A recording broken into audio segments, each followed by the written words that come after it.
Hello, everyone. It's Miss Morgan again. I hope you're all still safe and still well. I'm excited to start talking to you all on talking points now. So feel free to message me at any time if you have homework questions. Just tell me how you're doing, how your day's going, how's your week's going. I'd love to hear from all of you. Today I'm going to read you a story. It's called The Most Magnificent Thing. So take a look at the cover for me. And just from the cover, what do you see?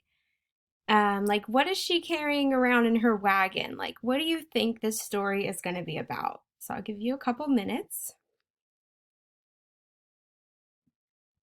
All right, let's find out.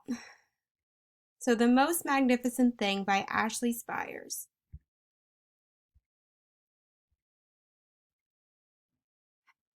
This is a regular girl and her best friend in the whole wide world. They do all kinds of things together. They race, they eat, they explore, they relax. She makes things, he unmakes things.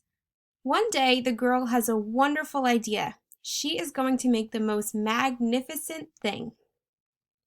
So, what do you think her idea is going to be? What do you think she's going to make?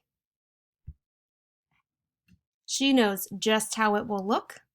She knows just how it will work.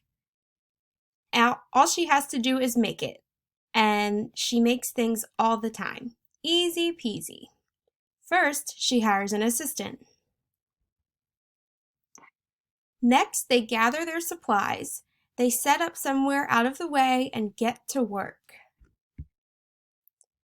The girl tinkers and hammers and measures while her assistant pounces and growls and chews.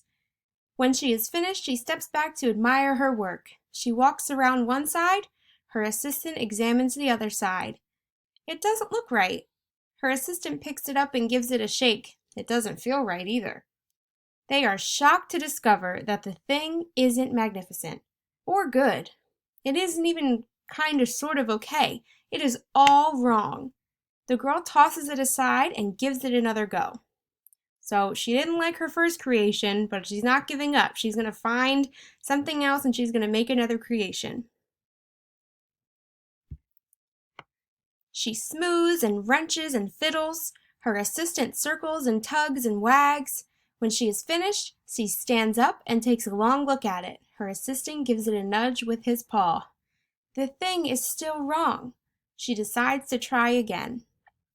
So, how do you think her designs keep going so wrong if she spent all this time planning and thinking and she just knew it was going to be magnificent? How is it wrong? All right, let's keep going. The girl saws and glues and adjusts. She stands and examines and stares. She twists and tweaks and fastens. She fixes and straightens and studies. She tries all different ways to make it better. She makes it square. She makes it round. She gives it legs. She adds antennae. She makes it fuzzy. She makes it long, short, rough, smooth, big, small. One even smells of stinky cheese, but none of them are magnificent. Her hard work attracts a few admirers, but they don't understand. They can't see the magnificent things she has in her mind. She gets mad.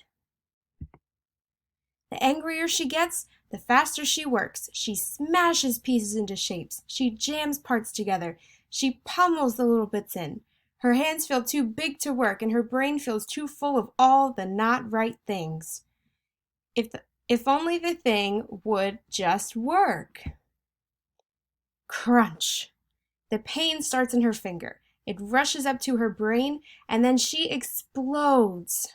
It's not her finest moment. I'm no good at this. I quit. Her assistant suggests a walk. It's not much help at first, but before long she starts to feel different. Bit by bit, the mad gets pushed out of her head. So have you ever heard someone say, I took a walk to clear my head? So how do you think a walk could do that? Do you think maybe you're looking at the scenery, you're not so much convinced, you're not so much focused on your problem, or Maybe you see someone you know, a neighbor, or you just enjoy the feeling of being outside and it really just clears your head for a minute. So that's what she was doing. As they stroll along, she comes across the first wrong thing she made. The bad feelings are about to start all over again. Then she notices something surprising. There are some parts of the wrong things that are really quite right.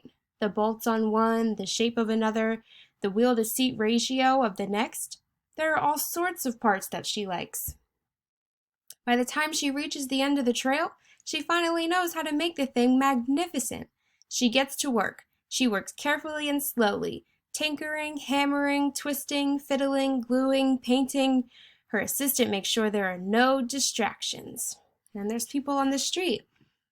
The one man says, "This is the perfect thing to ward off bears." And the woman says, "This will stop that leak." And the little boy says, "This one's all wet." The afternoon fades into evening. Finally, she finishes. She alerts her assistant. The pair take a good long look. It leans a little to the left, and it's a bit heavier than expected. The collar could have used a bit of work too, but it's just what she wanted.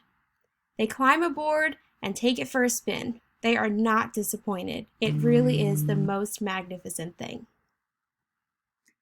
So I hope you guys liked that story. I thought it was really cute. So I just have one more question for you. And if you get this video, please send me a message and tell me if you like the book. Answer my questions that I've been asking throughout. Like I would love to hear from you all. I miss you all so much. But what did the girl's mistakes teach her? So that's the question I'll leave you with. I hope you all have a great night, a great weekend, and I'll see you soon with another video. Bye.